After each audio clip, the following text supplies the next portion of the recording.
Hello and welcome to another episode of the Viva Bastardo show brought to you by the Hagerty Podcast Network. I am your host, Mr. Enthusiast. Today we have Freeman Thomas, an automotive legend. I know I say that often, but he really is an automotive legend. He designed the Audi TT. He designed the Beetle's redesign, the VW Beetle's redesign. He designed the Chrysler 300. He's an all-around top-class geezer, so let's get into it. This podcast is brought to you by Aerovolt. Aerovolt was designed by Pete Brock, who just so happens to be the legendary designer of the Corvette Stingray and the Shelby Daytona Coupe. It's a car trailer that's made of aluminum and composite materials, incredibly efficient, incredibly aerodynamic. It's just a beautiful thing to look at also, as it turns out. Find out more at aerovolt.com or call them at Henderson, Nevada at 702-843-5320 and tell them Hagerty sent you.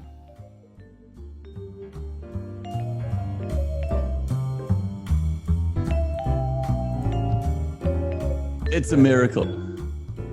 Yeah. That's a very imposing chair, Freeman. Is this some sort of medieval throne? No, this is these are these little privacy pods that we have. Oh, You know, I see. So they're Are you at Manx HQ? Yes. I want to talk to you all about that. You know, I know Philip. Oh, you know Philip. Okay. Yeah. All right. Yeah.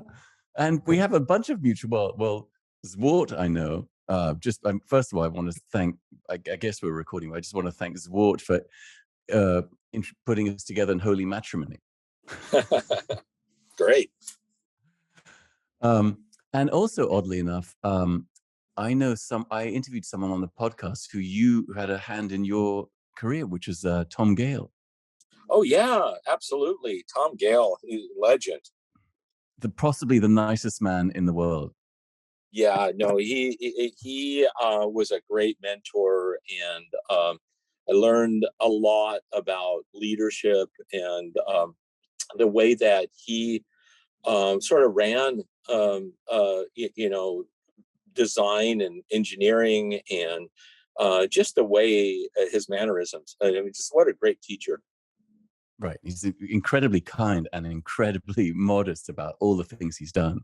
I was actually so interested in his story about the minivan in particular, weirdly enough, because it was quite radical at the time. Yeah.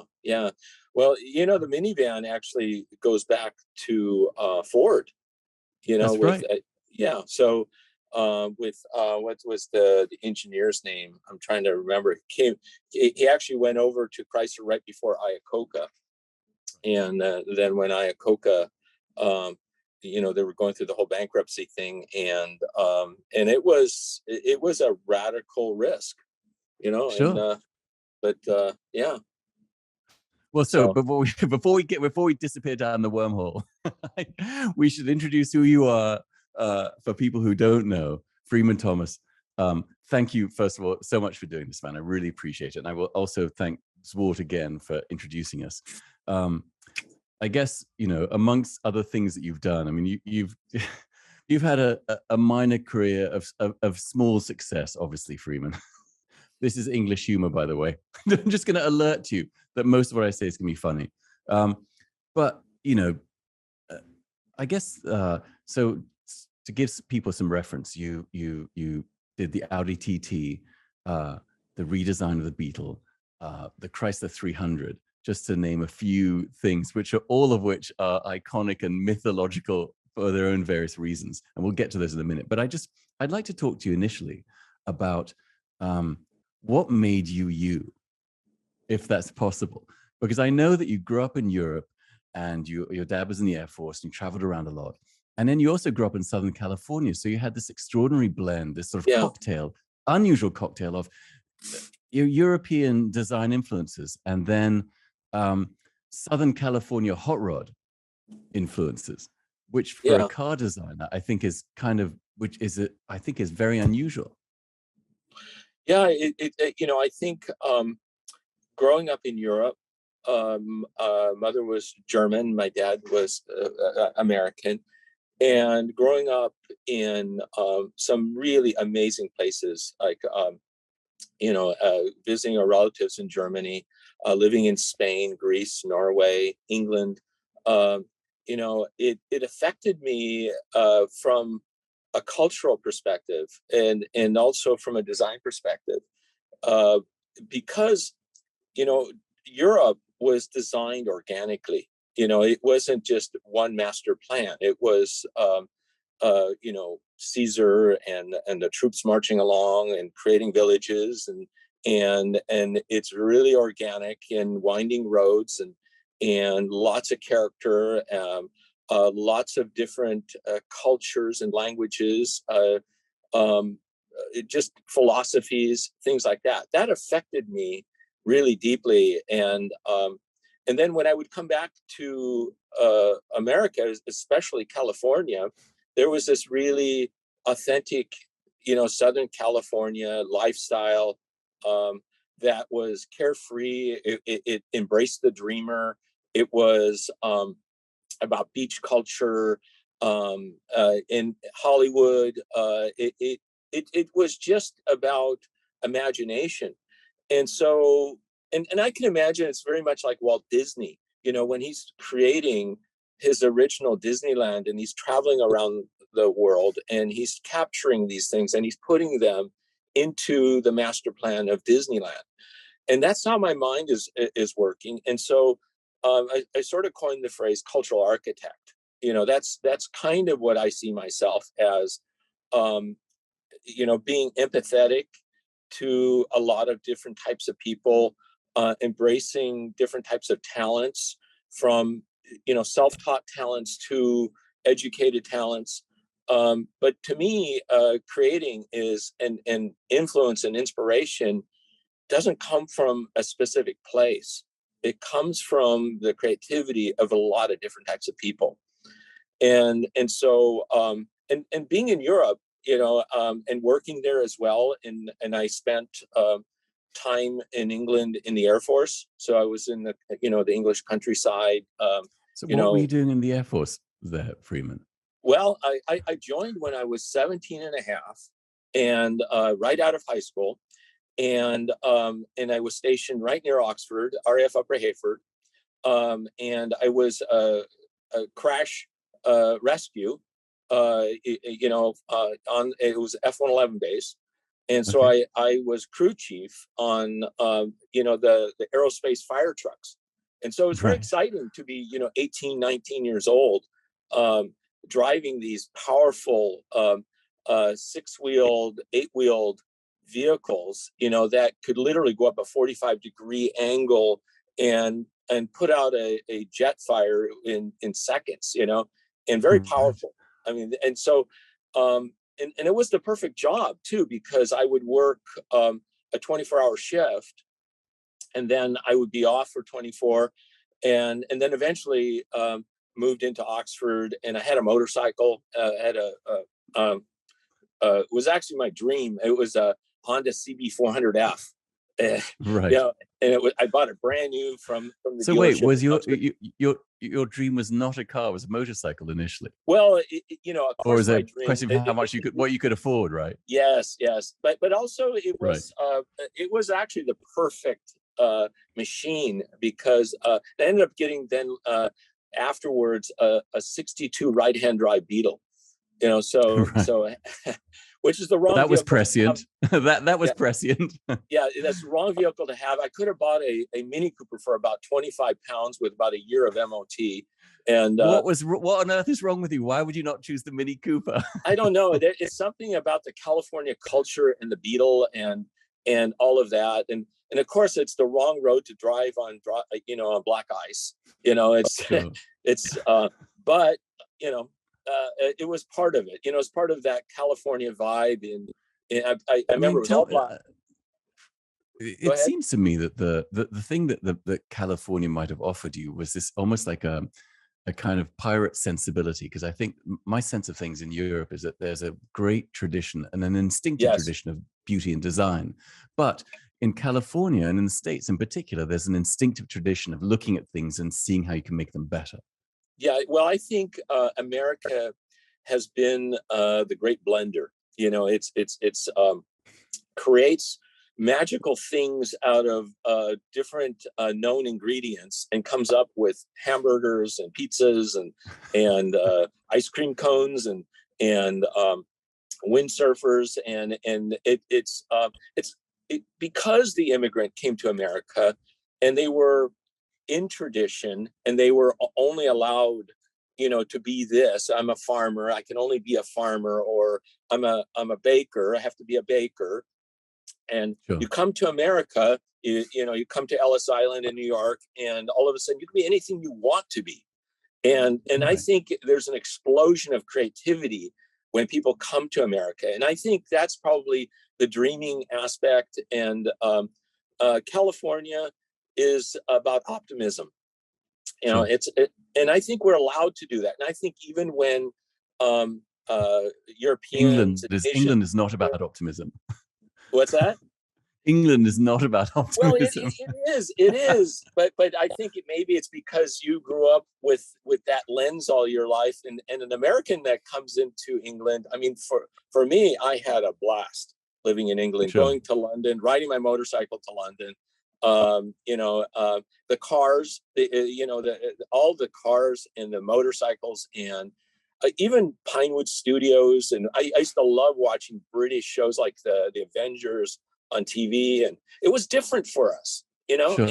And so I think that when a European comes to, say, California, they look at Santa Monica and they look at Malibu and Hollywood in a different lens. We see it and we're used to it, and when we go to the Alps, or we go to Paris or London or something, like go to the countryside, go to a museum, it is new for us. So I think that, I always said, it's my analogy of life. It's a movie, and it's interesting. I've been stalking online a little bit, Freeman. don't be alarmed. And there's a few things that come up in conversation I've noticed with you. One is this idea of the cultural what do you call it? Cultural architect. Cultural architect. And it struck me when I was listening to a lot of what you've been talking about, is that you have so much of a sociologist in you, in that you're interested in the kind of structure and architecture of culture and civilization, and that all bleeds into what you end up designing.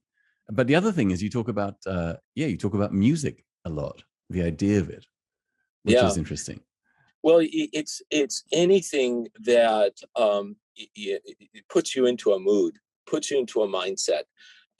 It's like I talk about music. You can listen to again and again and again.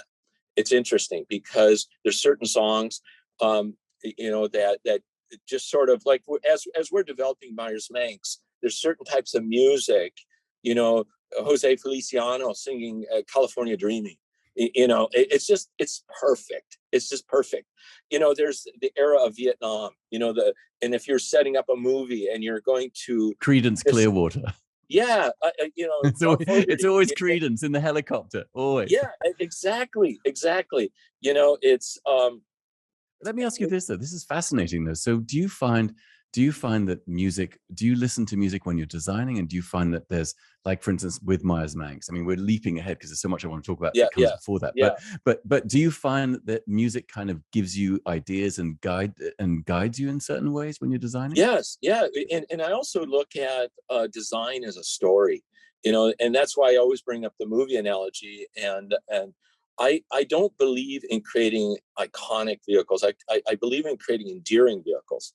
And I think that's the first step. I mean, I've created vehicles that people have called iconic, but that wasn't my goal in designing the concept or the idea. I would actually argue that the 300 is definitely not endearing, but very striking. And I mean, I remember when I first saw that car, first of all, I thought it was a Rolls. I thought it was some version of a luxury car I hadn't seen before. Yeah. And I thought, God, that's an amazing articulation of a luxury car.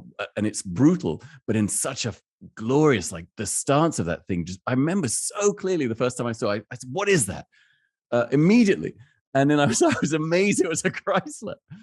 Well, when I first joined Chrysler, Tom Gale hired me in as VP of Advanced Design and Vehicle Architecture. Sure. So I had two really important tools I could play with. One was creating the idea and the concept, and the other was affecting the proportions and the story underneath the skin. And those are the two most important things in creating a vehicle, because if you don't have control over both, you will end up with vehicles that are awkwardly proportioned, or they don't tell the story correctly. So when doing the 300, the picture that was in the back of my head. So I'm in Europe. I'm 9 years old, living in Madrid, Spain, in Athens, and my dad had a 1957 Buick Roadmaster. That was our everyday car. This was an American car in Europe that was bigger than life, big chrome Dagmar bumpers on it. It had fins. It was gorgeous. Like a UFO in Europe. Yeah, and so you would park it next to an Alfa Romeo, but people loved it. And my dad was, had his crew cut. He smoked a cigar. He was the typical 60s dad. Right. So that's a picture that's going through my head, in Europe, in this American thing, but it's kind of international. Then Steve McQueen, Thomas Crown Affair. I'm thinking of Steve McQueen as an American, but he's so suave and sophisticated, yet he still has this American brashness about him. And he is the kind of character that could go to Paris and know all of the best restaurants, know all the best places, yet he's an American and he's driving this car, so sorry, let me just ask you for a second. It sounds to me like when you begin to design a car, you're thinking not only music, but you're creating a movie of your own for this particular car. Yes. And you're kind of assembling a cast. Is that what happens? Yeah, it's exactly what happens, because when you think of metaphors, and you can look at something and you say powerful, strong, aggressive, friendly, fun, whatever those words are, that's what I want to design into something. You can control every aspect of what you want people to feel. And it just happened to be that when cars were first being designed, or products were first being designed, there was no such thing as focus groups. There was no such thing. It was all about intuition. So, and I always bring up certain names as inspirations for me, whether it's a Malcolm Sayer, or it's Alec Izagonis, or it's Erwin Commenda, because they were engineers, but they were in control over the packaging and the engineering, but also on how it looked.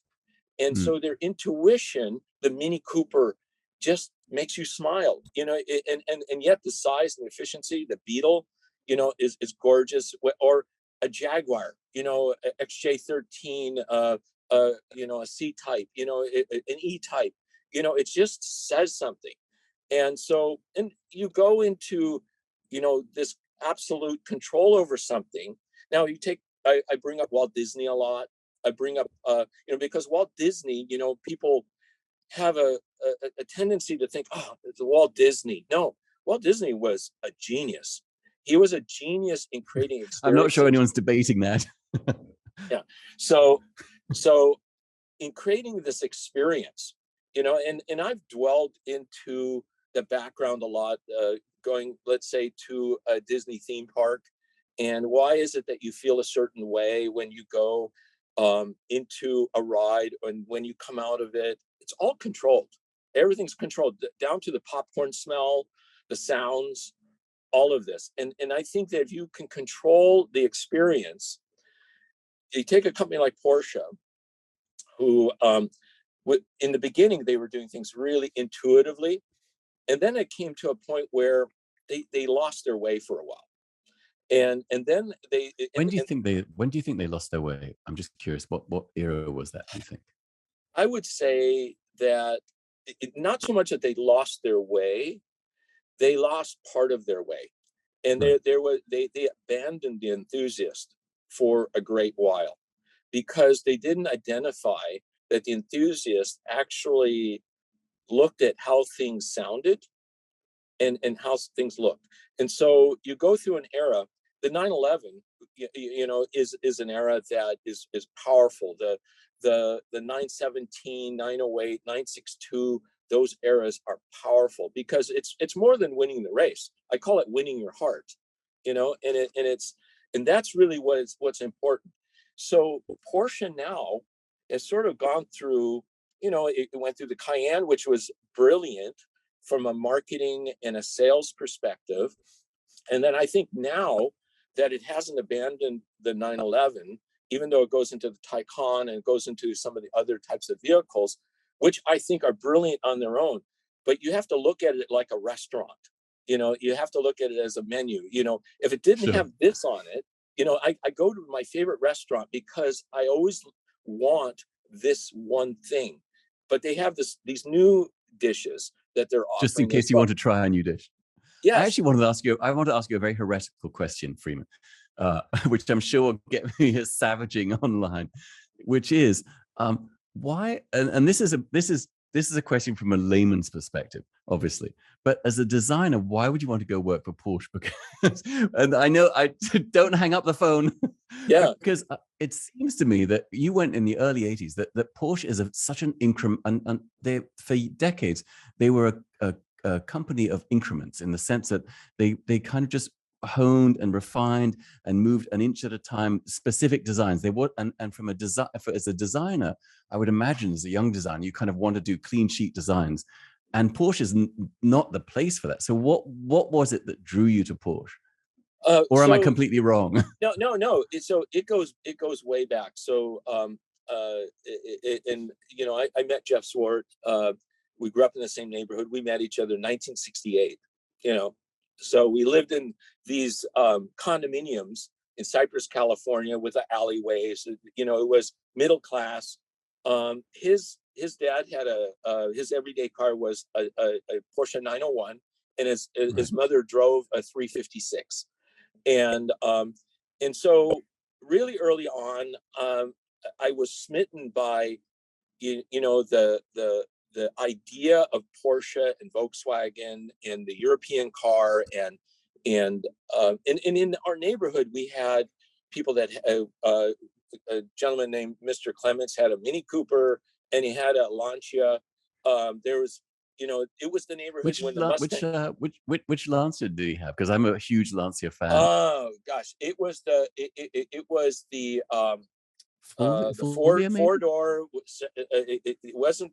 It was the 4-door.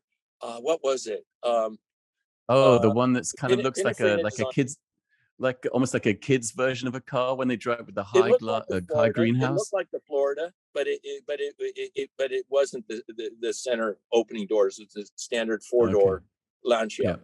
Yeah. So we would, but anyways, we would drive around, and later he got a Ferrari 250 2+2 because they were cheap, and across the street was our friends, the Harringtons, who Jeff would hang out with, Steve Harrington, and his dad was always working on Jaguars. He was laid off of McDonnell Douglas, and he was an engineer, and he was always full of grease, and he would buy old Minxes and old British cars. He'd be always working on them. But this was a neighborhood where when the Corvair came out, they were everywhere. The Mustang came out, they were everywhere. And so it was this mix. It was a perfect mix. And but anyways, the Porsche stood out. And I think it was because of Jeff, because I learned a lot from him early on. And we would always go to this one corner and watch this early 911 drive by every single day on his commute back from work. And so as I went along, and then I went to the Air Force, I went to Europe, and I would even, because I was so close to Auto Farm and places like that, I would sort of dig around and look around. I mean, I couldn't afford a Porsche, but I loved the idea of Porsche. And then when I was at Art Center, I started, I worked for Larry Shinoda in an internship, and then Larry. I have to say, looking at your career, Freeman, you've got this the most glorious kind of accidental destiny that seems to happen at every at every point. Someone who's extraordinary. For people who don't know, Larry Shinoda was a huge figure in the car industry. Didn't he work with Bill Mitchell, I think?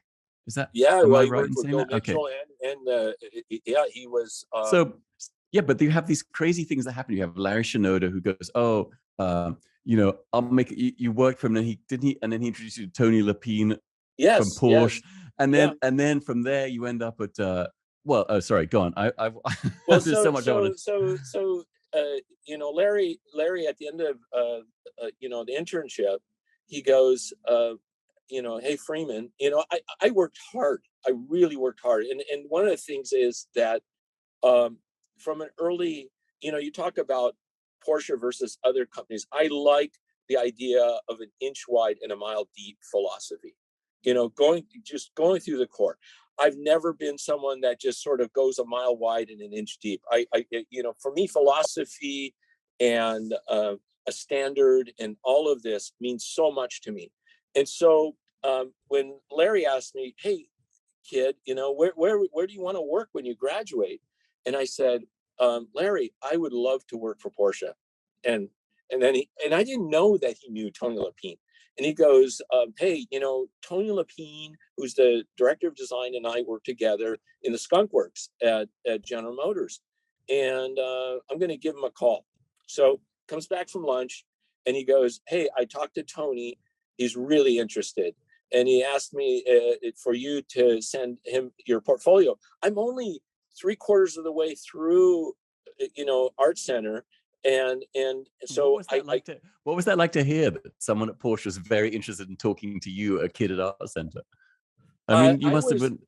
It was overwhelming. It was really overwhelming. And then sent over my portfolio, and I immediately got a letter from them, not even wanting me to finish school, just come over, So what an amazing endorsement of your talent probably at an age when you were not necessarily. Let me ask you this: did you think at that age that you had something or not? Did you have a feeling no, like no. when I just, I think that, you called it the accidental journey, and my life journey, having met people, and because I allow myself to be incredibly vulnerable. I like to be empathetic, to listen to different kinds of people.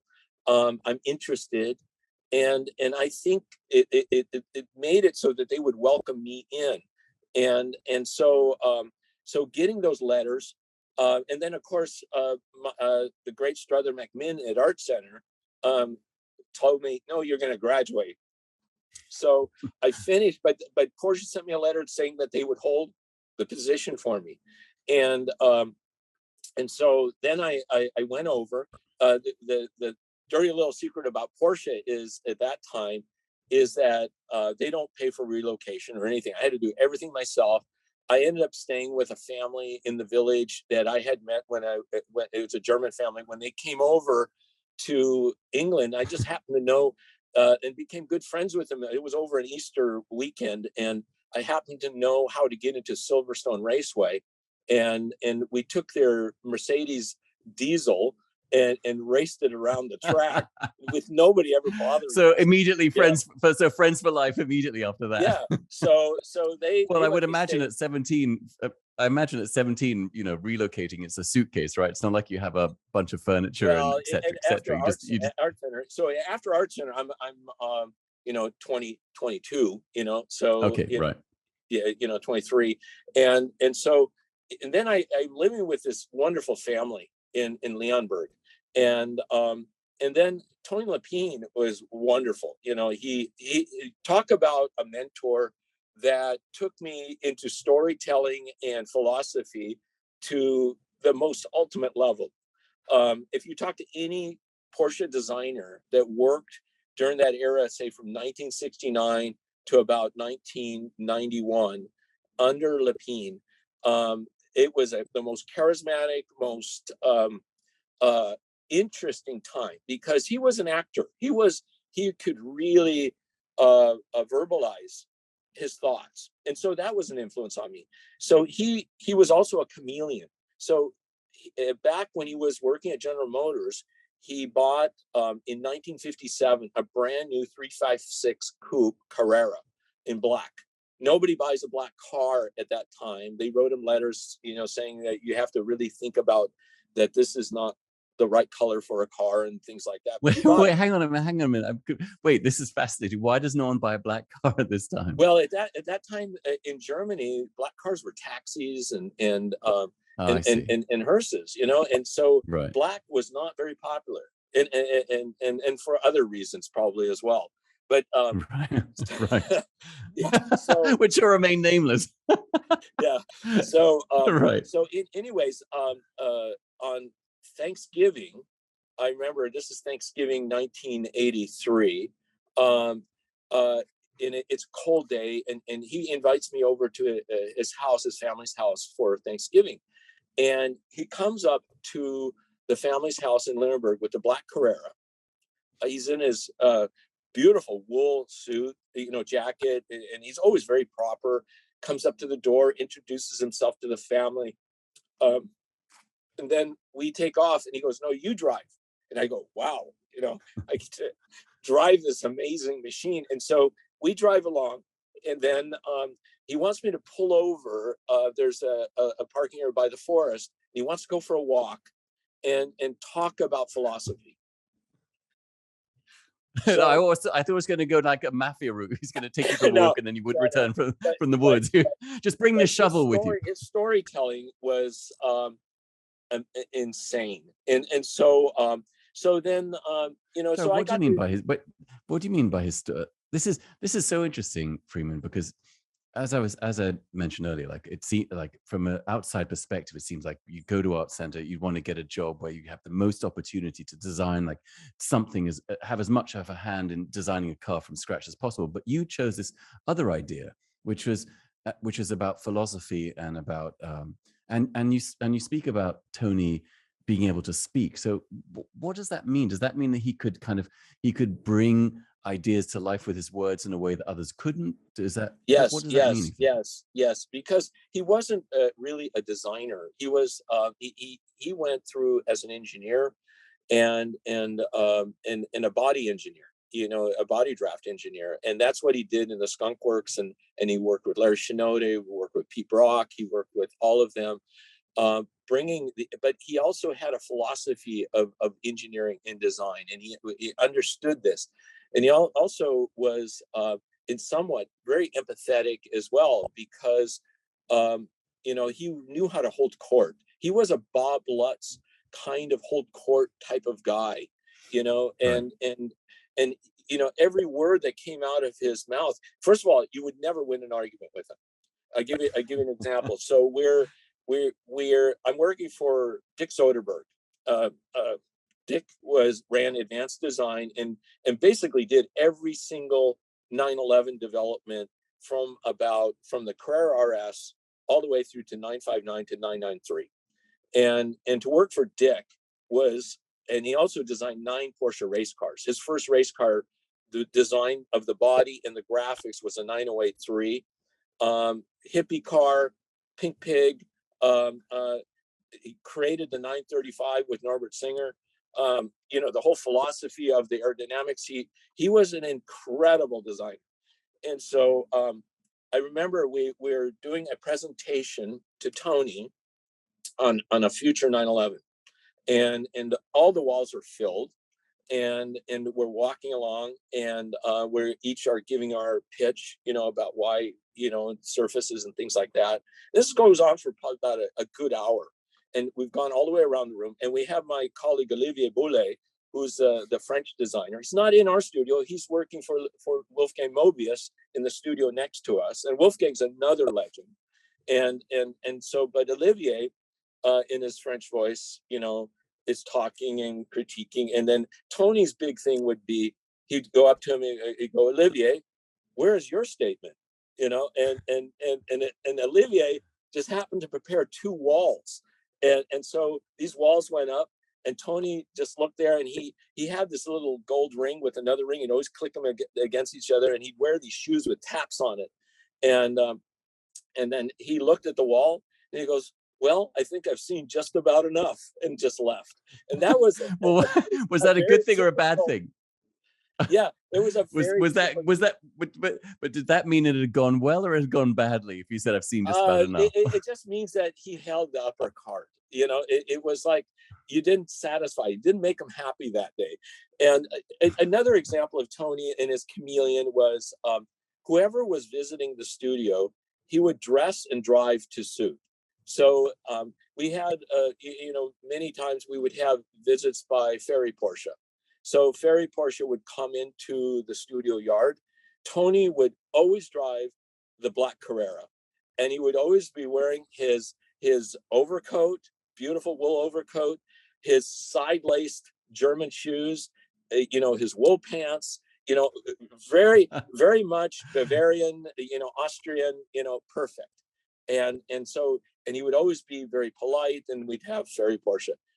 Then we have Mario Andretti. Mario Andretti would come into the studio. He'd be wearing red polyester pants, a white belt, white shoes, and a white polyester shirt. It's just it looked like he was. This is amazing, man. This is amazing. On the infield at Indy, and it right. was just, and that was so let me ask you this: what do you think that what do you think you came away from Porsche with? What did working at Porsche give you as a designer, just working with being mentored by the greats, storytelling, engineering.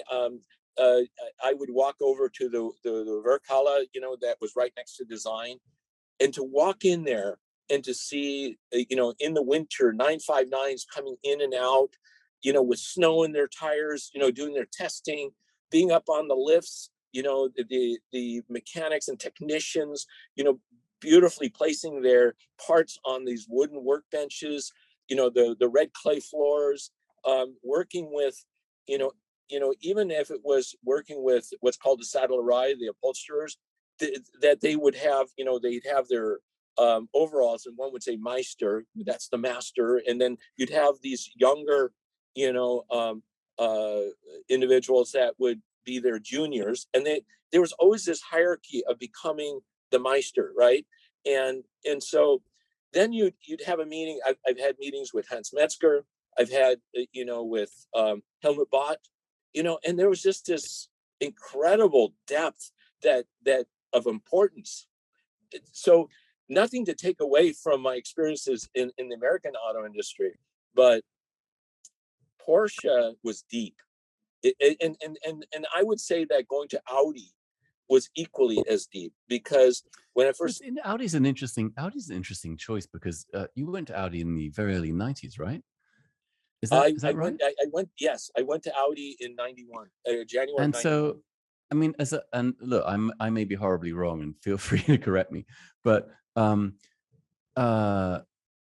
mean, Audi was kind of, they weren't the presence they are now, that's for sure.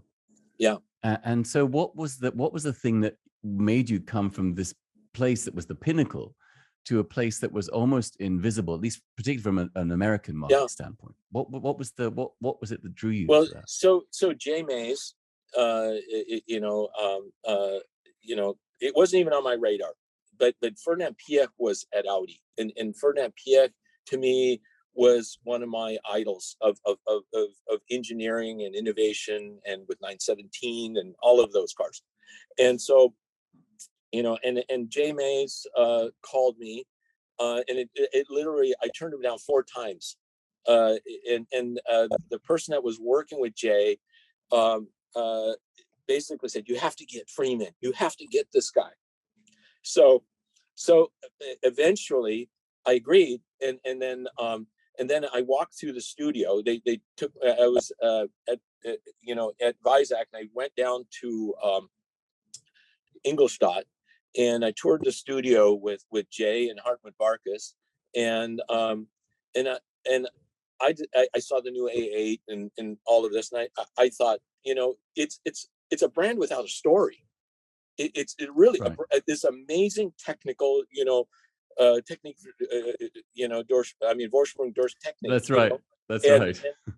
but it didn't have a story. The Quattro was a good part of the story. Auto Union's a good part of the story. But the current, the A8, kind of boring. It's like every line sort of eliminates each other out. It just sort of says nothing, but yet it's this tour de force, right? All-wheel drive, so forth and so on. And so I've always been attracted to brands that need someone like me, and I think that the balance between Jay and myself was perfect, because Jay was much more, everything Jay did was really refined, and it was well scheduled, and it was organized, and brilliant designer. I mean, it sounds like Porsche. It sounds like he had a bit of Porsche in him. Yeah, but he did the Audi Avus with Martin Smith, so Sure. Brilliant designer. And so that was actually the point where, the Avus was going on, and I went in, and we started the studio in California, and we started from scratch. And the funny thing is that, we had this feeling that we could out German the Germans, just by the story. And that's where, the Beetle came out, and that's where the Audi TT came out, and hang on. Okay, so wait, we have to talk about those two things. Obviously, I know you've talked about them endlessly, but I heard you talking about this story, and going back to what I said about accidental destiny. You told this story of being in your studio and you were sketching the TT, just doodling or something, and then Jay walks past you. Yeah. So Jay, after we presented the Beetle in Detroit, and this is January 1994, Varkas it was moving on to head the whole Volkswagen Group design, and then Piech was then became the chairman of the Volkswagen Group. And so Jay was from our Simi Valley studio going over to Ingolstadt to take over design, all of Audi design. And Jay asked me, he said, I want you to come. I want you to be my right hand at Audi. And I said, well, Jay, I'd love to do that, but I've reestablished ourselves back in America, and it's really difficult. I've done it a couple times, and it's really difficult. And I said, I really want to stay and run the Simi Valley studio. And so he was really kind of a little bit upset. And so he came back. It was typical, came back 2 or 3 times. And then he said, what about a business trip? And I said, yeah, I would do a business. I have no problems with a business trip, as long as I can kind of keep my place in the Simi Valley studio.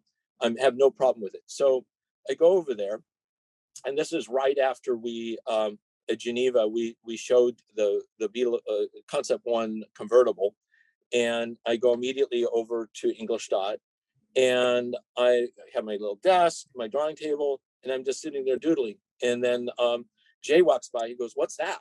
And I go, "Oh, it's just a little concept I'm thinking of." And he goes, "Wow, can I borrow that?" And I said, "Sure, no problem." So he takes it. He's gone for a couple of hours, and he comes back and he goes, "Look, Dr. Pefkin was at that point the head of development." He said, "I shared this sketch with Dr. Pefkin. He wants to do this." And he goes, "But you can't do it here. You're going to meet an engineer shortly. You're going to meet him in the hallway, and then we're gonna set up in your apartment a drawing table." And you're gonna meet an engineer in the hallway? I mean, yeah. So it was completely secret, and so you have 2 weeks to come up and develop this concept, and then we're going to present it to Ferdinand Piech. And can I ask you a question? That I feel like I used to work in advertising years ago on the creative side, and I always felt like the less time you had, the better the chance of squeezing out genius, because there were less people who, there was not enough time for it to be criticized or changed in some way. So do you feel like that the 2 weeks you had to do that No, made the absolutely. TT what it was? Yeah, so just as a sidebar story, so I was given an honorary doctorate at Art Center, but to do that, I had to give a speech to the graduating class, as you do. And so my speech was creative procrastination, and it was about the story of Frank Lloyd Wright and Falling Water and the Kaufman family, and he had procrastinated and to the point where he had the ideas in his head, but he never put them down on paper. And Kaufman Sr. basically said, after months and months and months, he said, I'm on my way up to your studio in Illinois, and I want to see the plans. I want to see what this thing is going to look like. And so from the time that he left Pittsburgh to go up to Illinois, he had his team, they drew it out, they had the thing designed, Right. And I can tell you that designers are procrastinators, because they wait till the very last minute, because they want to make sure that everything is there. It's the mile deep philosophy, so anyways. So do you think that because you only had 2 weeks to get the TT together, that's why it was as great as it was? And if you'd had longer, maybe it would have been different. I know. I mean, it's a ridiculous question, Mike, because you can't answer. Well, I think that inside of you have certain things that you draw. Designers have certain things, and I had been working on ideas like this, and I just came out with this one flash. A lot of times, that's why designers like to sketch analog, because it's like a song that you're trying to come up with the right words or the right tune, and a lot of times it's a mistake or it's an accident, but yet you notice it and you say, that's it, that's the one. And so when in this 2 weeks, I came up with the initial concept, and then they shifted me over to this loft at this Can I just go back to a second what you said about mistakes? Because I've found that mistakes are so critical to the creative process. Yeah. And I sort of and one of the things I found just as an artist is often I will do things and the mistake will lead to something great. And then when people say, "Oh, how do you come up with that?" I usually don't say, "Well, it was a mistake." I usually try to pretend that it was intentional. But I'm wondering how much of the stuff that you've really loved has come from mistakes, do you think, that you've made? A lot of it's these are accidents, but the difference is that I always say that a good designer has to have good taste and good judgment, and you have to have a sense of when that comes out. It's kind of like when you have 10 people in a room talking, and you're listening to them, and one person comes out with a word, and you just say to yourself quietly, "That's it. That's the one." Right. And it is a recipe. It's a series of accidents and observations and intuitions and experiences that come together as a whole together, and it's editing at the end. So it's so going from that, being that 2 weeks, and then going into the loft of Udelhoffen was the name of the company. I was up in the loft, and they built a lot of the concepts for Audi at that time. And so I'm in this private area, and I handpick the modelers I want to work with. And so we're in this room, and then within this time frame, I actually have to create a quarter scale model, of this. And so we're doing this model, and then I do this one other little thumbnail sketch, and I thought it's of the model was of the open version of the car. The little thumbnail was of the coupe. And I had sketched the coupe from the beginning in that first initial sketch. But the ask was for a Spider. And so I didn't realize that was the initial request. Okay. So then I did this from a top view just of that iconic TT roof and all of that. And so there's a presentation to Ferdinand Piech. I'm not in the presentation. It's Jay Mays. It's Dr. Hockenberg. It's Dr. Pefkin. And And they come back to me right after the meeting, and they said, I just happened to put that little sketch in with it. And he said that Dr. PX said, I want a coupe, and I want this coupe. See, yeah. Freeman, this is what I'm talking about. Accidental destiny. I mean, you just threw the sketch of the coupe in was it on a whim in a way? Yeah, it sounds like it was on a whim. And I mean, look, I have to say that the original TT coupe is on my list of cars I'd like to buy, because I think that people forget just how radical that car was visually. It's simplicity and its purity, which since the coach building era and the era of, doing an E-type or a 356, it's gone. There's so many cooks in the kitchen that it's very difficult. That's why I'm very proud of what we're doing at Meyers Manx, is because the new electric, I was able to do exactly what I wanted. And so I sense a theme here. But the well, hang on. Before we get to the Meyers, I just want to ask you quickly about the Beetle, because I can't really think of another example where someone's been asked to redesign something that was really a cultural icon. I mean, and that kind of, the Mustang has evolved over the course of decades. The Corvette's evolved. I mean, there's plenty of cars that have been around the popular consciousness that have evolved incrementally over decades, but there has not been, I can't think of one car where it was this one design for 50 years, and then you had to present another design. And it was such a part, it's so representative of the 1960s and 70s. Yeah. So what was that like? Actually, funnily enough, I asked a similar question to Tom Gale about designing the Lamborghini Diablo and kind of taking over Gandini's work. Yeah. So what was and he was just like, it seemed like no big deal. So what was that like for you? Were you frightened? Were you intimidated? Were you excited? You have to understand the what it was like when we were doing it. So Volkswagen, we started development of the concept in 1992, and so that time Volkswagen was almost out of the American market. It had failed miserably. Every single product it created, it had reliability issues. Nobody liked the way the cars were, and Audi was kind of hooked onto it. And if Volkswagen failed, then Audi would be going down the drain with it. And so and I, being loving the Beetle and loving what it is, Walt Disney, the characters, things like that. When you think of Volkswagen, the idea of the Beetle is so powerful, and so so we had an idea that we would come up with a concept to pitch to Hartmut Varkas. And so he kind of said, okay, he gave us a little bit of rope.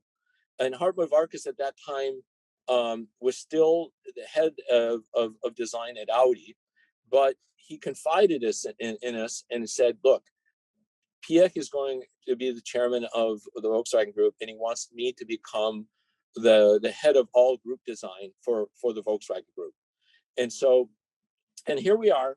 There's a Volkswagen studio next door with open doors, and here we are, and we're starting the concept, and we ended up building these beautiful little scale models, and we photographed these models. Both of them were identical except for a couple different details on them, different colors, things like that. And we photographed them down in Malibu, and we put together a story of the rise of Volkswagen in America, and then its failure of where it is now, and and it was all because the Beetle was so powerful of an image, and this is what Americans sort of were drawn towards.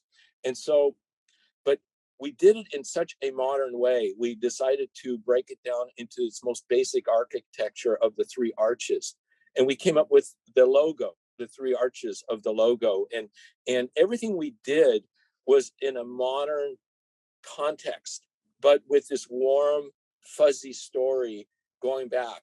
And so then he allowed us to do the full-size model. And yet we had to send this model to Germany. And so we did that. and it was presented to Ferdinand Piëch, and Ferdinand Piëch greenlighted that because he was new in the chairmanship role, and because Ferdinand Piëch is part of the Porsche family, and it was really important that he saw that as a halo of Volkswagen coming back, kind of like the Phoenix. And so then, fast forward to January of 1994, there are people at Volkswagen that literally hate the idea. Dr. Seifert, people like that, they did everything to sabotage the idea. So why do they hate it? Because they felt like it was looking too much to the past, and they wanted to be a forward-looking company. Yeah, the Volkswagen Beetle to the American is different than the Volkswagen Beetle is to the German. That's right.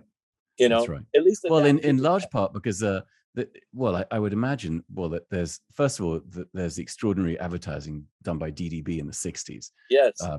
Lemon, all those kind of things that kind of really reinvented that car in an extraordinary way. But also you're right. I mean, I guess it held a place in culture here that was filled with beauty and love. The little vase with the flower, all that stuff. I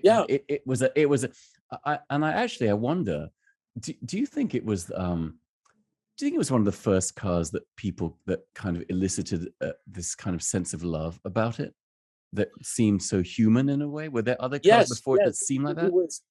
Because one of the early DDB ads, which really struck me was, it's the only member of the family that happens to live in the garage.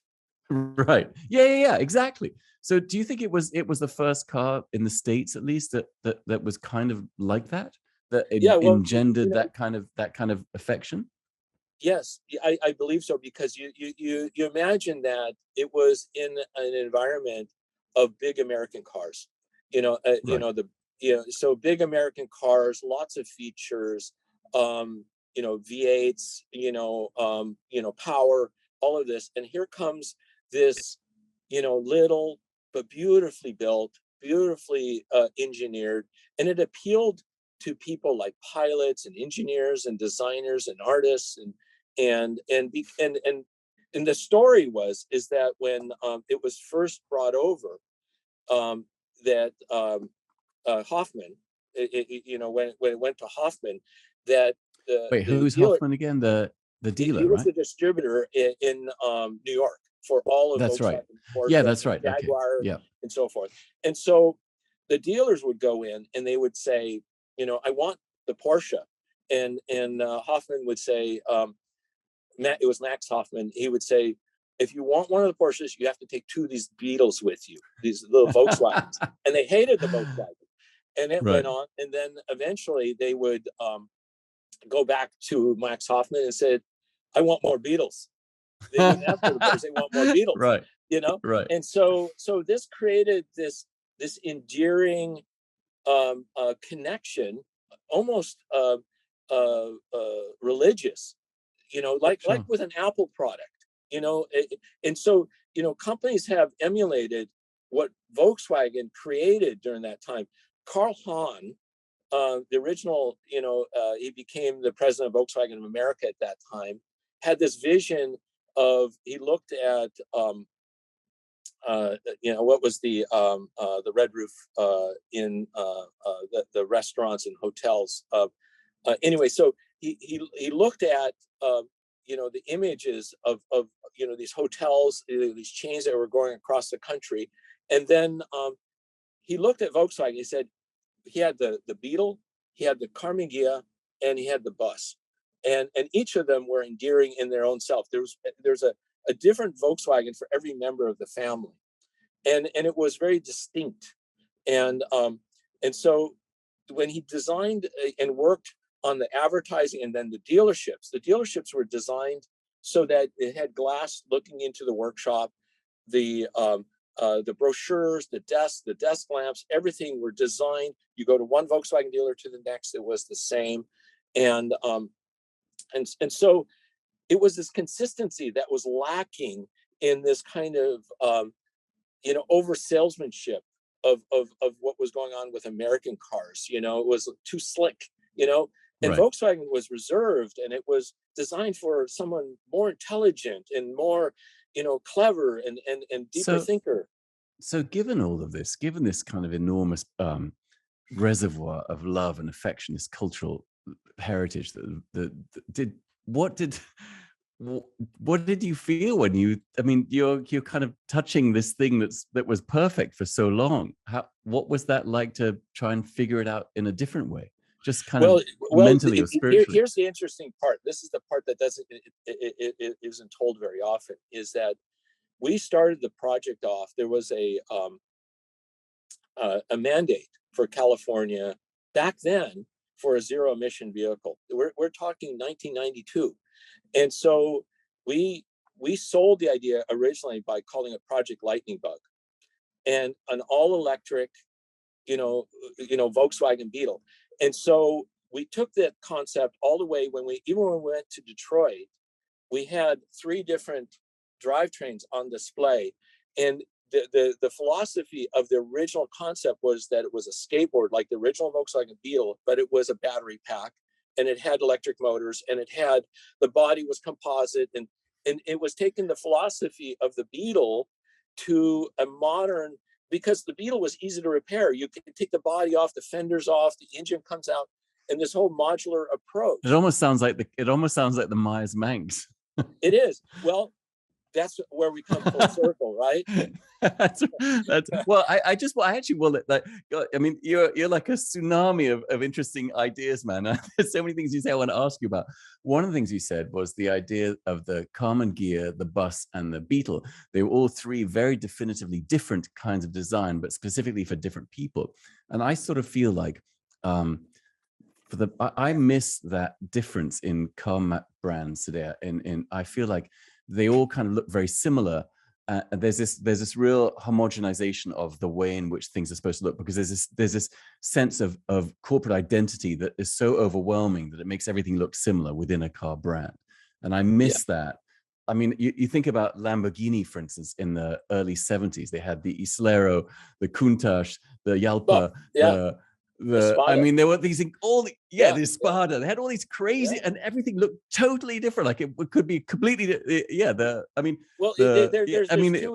there's 2 ways of designing, and one is creating a design DNA, and the other is that it's just a sausage machine, bigger and smaller sausages, and sadly, that's what most car manufacturers do, are bigger and smaller sausages, rather than taking advantage of the DNA and saying, if you take the DNA of the Volkswagen bus, the Karmann Ghia, and the Beetle, they obviously all have Volkswagen DNA in it. It's made off of this chassis, this air-cooled motor. They're all the same wheelbase. But yet all 3 have different functions and different stories. One's sportier, one's more for every day. This one is for taking your people and stuff and maybe going camping and doing whatever it is. And this is where storytelling and brand development and DNA and all this is so important. Problem is, with all the cooks in the kitchen, they homogenize the story, and that's why when you look at there's certain brands have been successful with it. Tesla, as an example, has taken the same exact basically design language and just stretched it. But why they're successful is because their platform strategy and their drivetrain and their manufacturing and being first, and also they have good proportions and all of that, but they only have a few models. It's not like they you take an OEM that has maybe 20, 30 different models, and you imagine how much how many resources it takes to engineer and design each one of those, and each one of them goes to a focus groups and on and on and on. And there's what do you make of the Cybertruck? I think the Cybertruck is interesting. For me, I also put on, there's different filters I look at design with, and if I just want shock and awe, it does shock and awe for me. But I think there's a way to do advanced design that also has amazing function and has, one of the, you talk about certain supercars. Porsche is a great example of, with the 911, of creating a car that is a great everyday car, looks amazing. The performance, it can be anything from a Carrera to an RSR, you know, and anything in between. And so to me, I have a different respect for that. Shock and awe is easy. You know, and if you're doing it, let's say under a company that has a presence, a brand, then you're going to get someplace with it, you know. But I would welcome, as just a regular consumer of cars, man, and a lover of design, I would welcome some more shock and awe in the car design business, because I feel like there's when I saw the Cybertruck, I thought, this is the future I was promised. You know what I mean? Yeah. And I was excited about it just because it looked so radical, and everything is so incremental.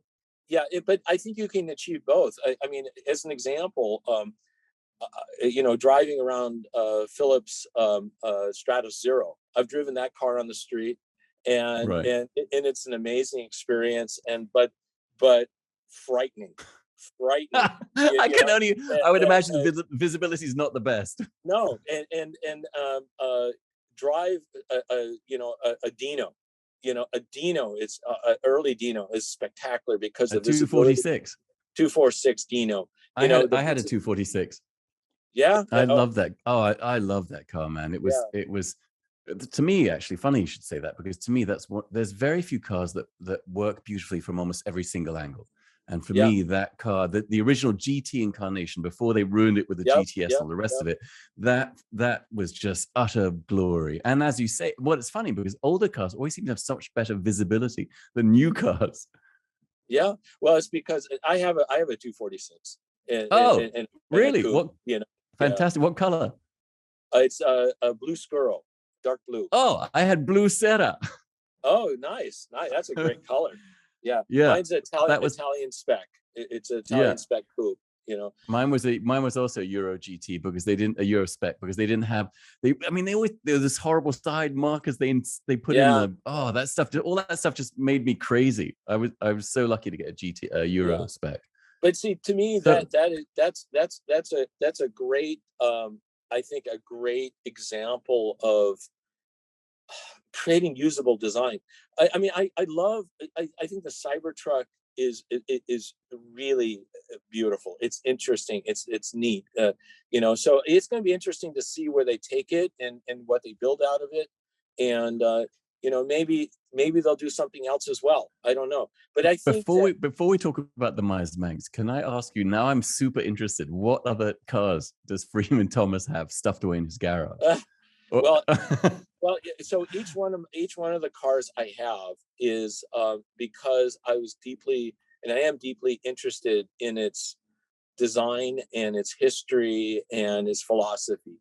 So I have a 72 911S coupe, Porsche 911S coupe, and then I have a Super 7, a Caterham Super 7. Yeah, man, that is, man, you really are a hooligan if you have a Caterham Super. Yeah, so I have an early one, you know, with the clamshell fenders and everything, aluminum body. You know, it's a very classic, you know, BRG with aluminum body, and then I have a 914-6. Okay, fantastic. Yeah, and so each one of them, and it's interesting because the Dino is the one everybody says, oh, it's the most beautiful car in the world, and then they'll look at something like the 914-6 and say that's the ugliest thing I've ever seen, you know, and but it's endearing comes in different ways, you know, and for me the 914 is about product design. It's about gestalt. It's about you know, there's a lot of Bauhaus in that concept. Well, I think I would also argue, I mean, it's so interesting to hear you talk about cars, because you talk about the idea of endearing so often, and that's not something one hears when you talk about cars or design of cars. When I talk about designers, I don't hear that word very much.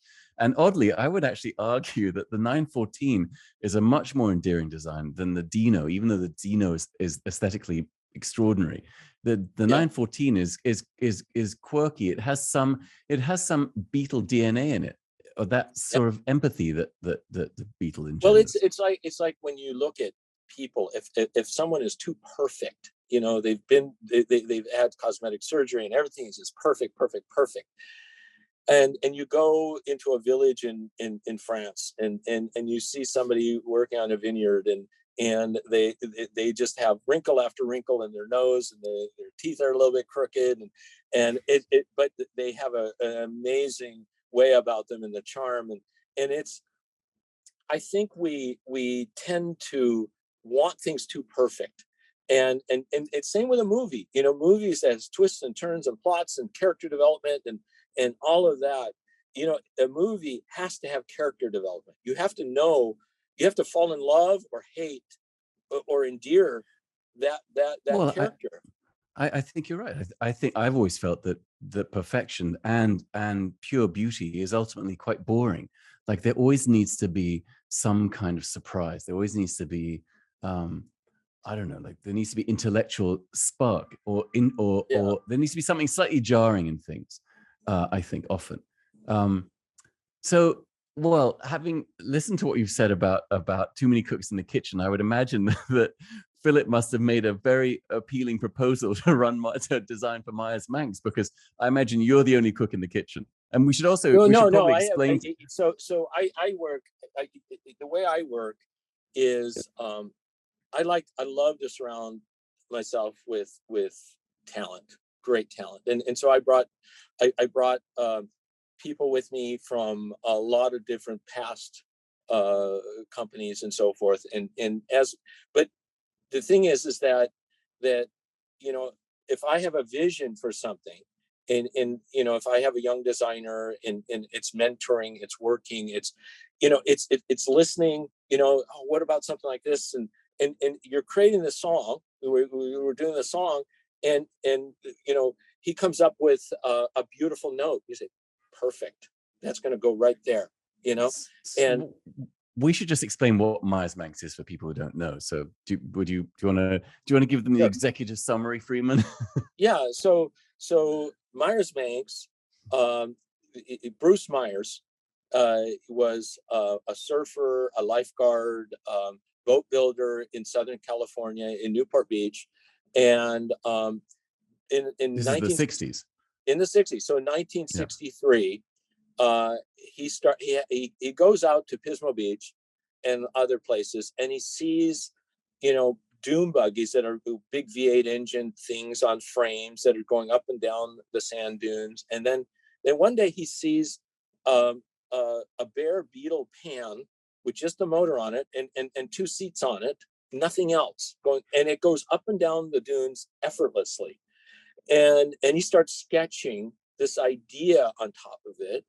And so then he goes, and there's a small shed on Lido Island, Newport Beach, that he gets to use, and he starts creating this. Does a scale model, and he builds this thing because he's a boat builder, and he's an artist. His background is he went to Chouinard, and he's an incredible artist and innovator. And so he creates the first fiberglass dune buggy, and not only does he create this, but it is so endearing and so beautifully balanced. And then his wife works at Road and Track magazine, and his wife was Shirley, and he shows the concept to John Bond and Elaine Bond, the owners of Road and Track. They fell so in love with it that they actually invested a little bit of seed investment so that he could start building the first cars. And so he built 12 monocoques. The first ones didn't use the Volkswagen pan underneath. He actually thought, I'm going to go beyond and just make a monocoque floor and just attach the suspension. But he came up with an innovative rear suspension. It was super lightweight, shorter wheelbase, everything else. And then those were, they got onto magazines and just everywhere. And then he came up with the idea of putting it on the pan, and then it exploded. And so it went on until about 1970. And then Bruce left the company, and because everybody was copying him. But the logo was designed by a guy named Bill Neal. And Bill Neal was an artist at Road and Track. because, and Bruce sketched it out. You know, he always wanted to be this Manx cat idea, but it was Elaine Bond that says it's going to be Meyers Manx. You know, right. So every part of the story is iconic in the way it's built up, from the logo to the font to the advertising to the design. And then he comes up with other versions. It comes up with the Meyers Toad in 1968 with this really cool toad figure. And so Meyers Manx goes on, and then it went bankrupt in 1972, went away.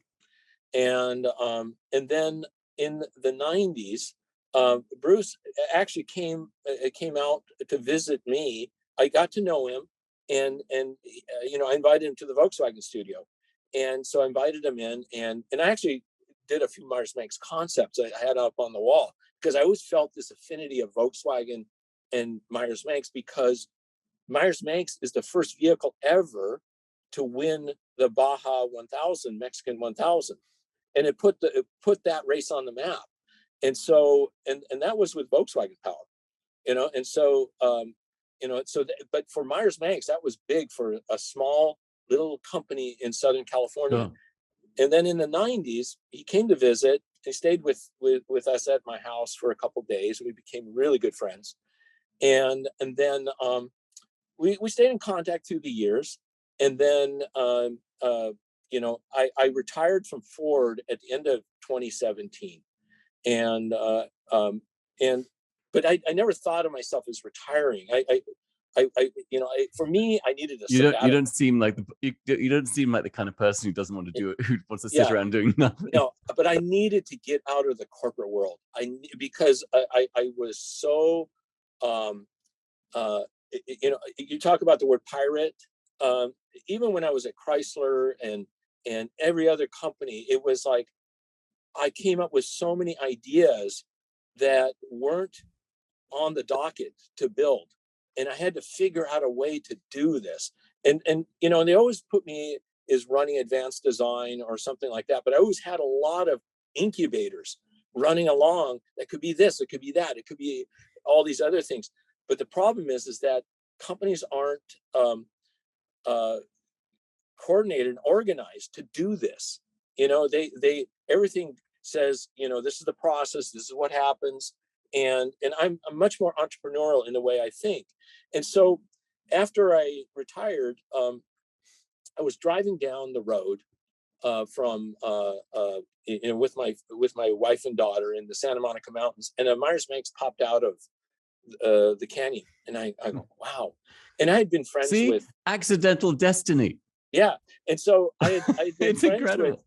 So I met Philip. I had been doing a series of vehicles for Alois Roof, a roof automobile, right? And Philip was one of their good customers, and so I was introduced to him. We became good friends. He would ask for some advice on some of his investments that were technical or just thoughts, or buying a car or things like that. And so we felt very comfortable with each other. And so after that, seeing that Meyers Manx coming out of the mountain, I called up Philip. I said, Philip, what do you think about Meyers Manx? And he was, because he had a Meyers Manx, he had a Manxster, and he was in love with them. And so he encouraged me to call them. And so I called them, and then Philip and I went down there, not with the intention of buying the company or starting anything the like that, but just maybe in the back of her head, maybe there was something there. And right. So it was a great visit, and but it took us about 2 years to do the acquisition. And because it's a human approach to a human company and a human family and things like that. And Bruce was already at that time 93, and he said to me, he goes, "You're the only person I'm ever going to sell the company to," which meant a lot to me, and also to because we're custodians of a brand, of Sure. of a lifetime of innovation, of pop culture, and just like the Beetle, just like the other vehicles that I've created in my career, it's how to reemerge with something that pays tribute and trust and respect and everything from everything in the past. I think that people forget just how important the idea of the Meyers Manx and the beach buggy was in Southern California in the 60s and early 70s. Yeah. And what an what an icon it was. I mean, if it kind of disappeared, I think, in the 80s and 90s, but for a small amount of time, I think it was an extraordinarily potent icon. And it really captured an idea of California and what it represented, this kind of hot rodder thing, this kind of carefree, joyful customization, thing, make it yours. yeah, all of it. And so, and I have to say, Philip is a person with an extraordinary amount of imagination. Oh yeah. And so I think, so he had shown me ages ago some preliminary sketches he'd done. I think, and it's so exciting to see what you've made now. I mean, when I was watching a video and I just want to drive one. I just feel like it would be amazing fun to drive, unlike anything I've ever owned or anything I've ever driven. I just feel like there would be a whole different kind of experience. Sorry, I just totally interrupted you. So no, it's fine. Yeah, but so you go ahead. No, you go. Sorry. Yeah, no, it's and so early on, we announced that we were going to do an electric Meyers Manx, which I think I learned a lot about the culture around Meyers Manx. The thing is I always look at it as an and not an or. It's because there's different kinds of customers, there's different kinds of people, there's different kinds of what people want, and I think that the Meyers Manx was unique in the sense that it's not like a Corvette or something that you electrify, because there's so much to do with internal combustion engines, with some concepts but air cooled somehow connected to electrification. And so in designing this from the ground up, the first thing is we didn't change the size, which challenged. And I remember at Porsche with going through the 911 programs all the way through 993, the engineers were always frustrated because there wasn't enough room to put the new stuff in. But yet they innovated and they created and they were successful. Same thing with Steve Jobs. When he comes up and he says, for the iPhone or an iPod, I want it to fit within this package. And the software designers and the engineers, you can't do that. You would end up with brick phones every single time if you let them do what they wanted. And so I knew this thing had to be this size. I knew it. And I knew it had to be packaged in a way that it was completely innocuous, so you wouldn't even know it was there, and so we developed and evolved and researched and found the technology, found the partnerships, found all of this. And then, on the design, because now the motor in the back was such a big part of the design of it hanging out there with the exhaust and all of that. That's what I spent the most time on. Every single night on my iPad, I was sketching away what this thing would look like, and then coming up with the grille and the lights and the modern version of the taillights and That's right. These little nods that reinforce you that it's still there. It's still part of it, but I'm modern now. And actually, in some ways it seems so ideally suited to be an electric car, even more than being a combustion car. Yeah. Particularly in the context of the environment, where the places it's supposed to be used, beaches, all that stuff, and places like that. Yeah, right. And it's going to, and as Meyers Manx grows, we want to be, even in London, where now you have the tax or whatever it is that coming into the city and things like that. Congestion charge. Yeah, congestion charge. And my vision is, that there's a Meyers Manx on in Mayfair, and there's an Aston Martin in front, and there's a Rolls behind it in those parking spaces, and there's a Meyers Manx, and it's a gray day, but somehow it's sunny because that Meyers Manx is there. And man, I love that. You just have to make sure it has good water, it has good rain protection. That's all you have to do. Well, you know what? The electric, believe it or not, we're developing a door system for it. It will have air conditioning and heating on board. It will, and the thing is, it will weigh less than 1,500 pounds. Right. That's the key. And it's insane that the whole drivetrain, the dual motor electric, it's internally cooled. It has the battery pack. It's so compact. It's it's actually smaller than the size of the Volkswagen engine and gearbox. So are they now for sale? What's happening with Meyers Manx? I know you launched. We launched or presented the concept first at a private reveal last July in Malibu, which kind of I was supposed to come to that. Oh, well, we missed you. But it spread like wildfire. And then we went to Monterey, where we presented it officially at the Quail and in August. And we had every single, I would say, individual, that designers, company executives, Porsche family, Ford family, they were all over the car, the one I saw was it was a very tasteful but quite sober dark green with, I can't remember, the interior was are they going to be what I'm hoping, Freeman, is there's going to be some really outlandish options in terms of color and fabric. Yeah. Okay. Well, I'll show you a couple of. What's this brake fluid that you're drinking? What's this coolant fluid you're drinking here in the foreground of the? This is lemon perfect. It's one of Philip's portfolio drinks, but it's great. But we drink a lot of it here. Let me see here. Let's look up my photos. Because I would love to spec something that's just utterly outlandish, because the shape is so extraordinary. Well, that's going to be the amazing part about this, is that you're going to be able to we'll be able to have all different kinds of personalities. Like, as an example, this one, fantastic. Just lime green, white top. That's lovely. Yeah.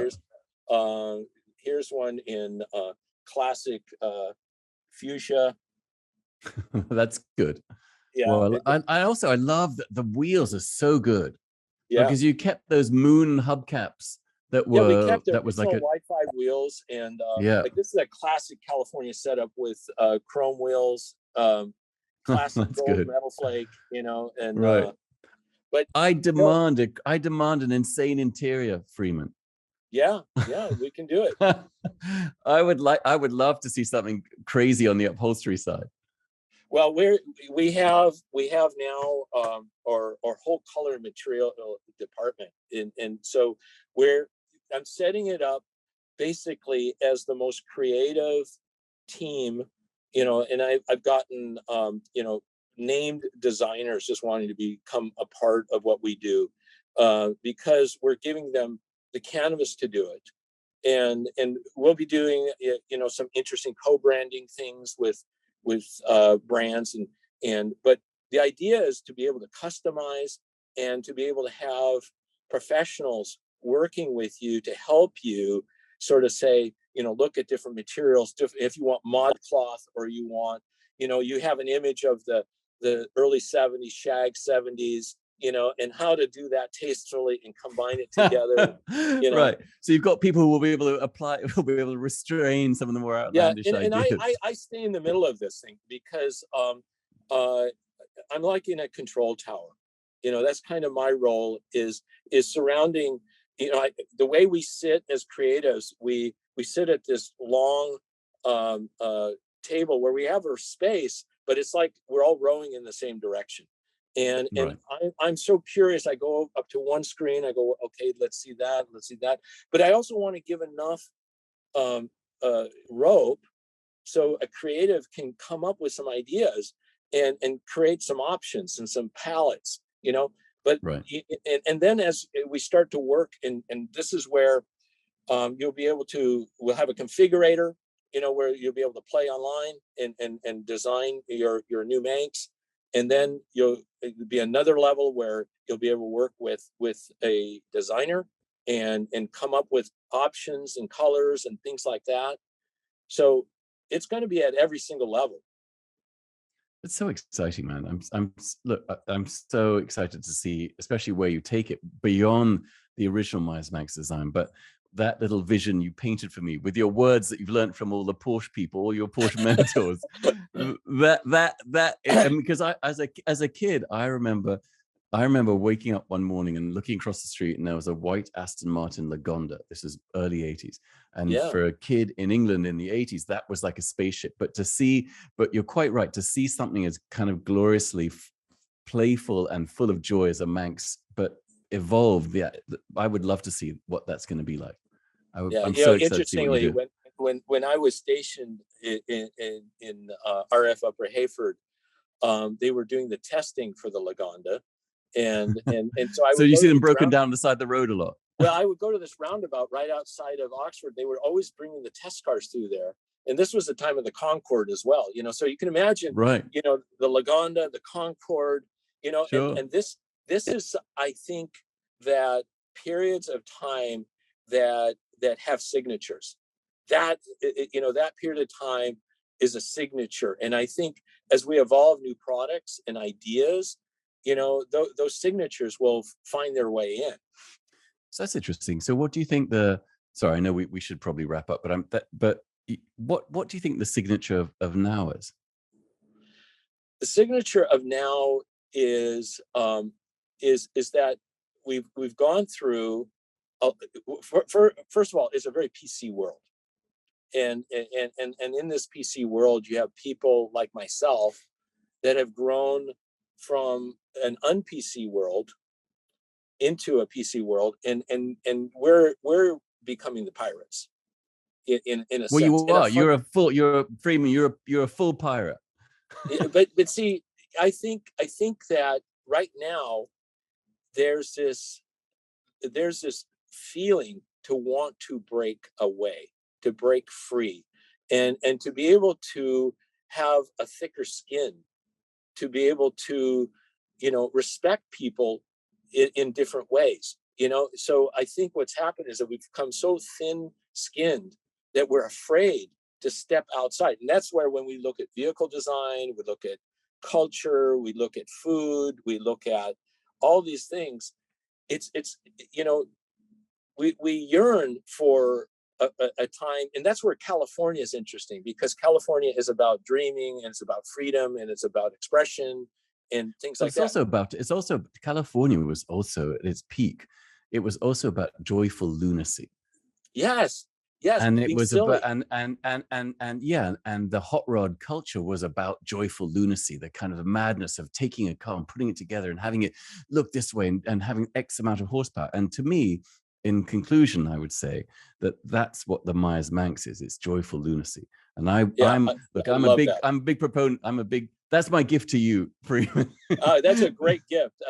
And I hope you don't mind us using it. Feel free. Just, give me like a little discount on the Meyers Manx, and you can use as much as you want.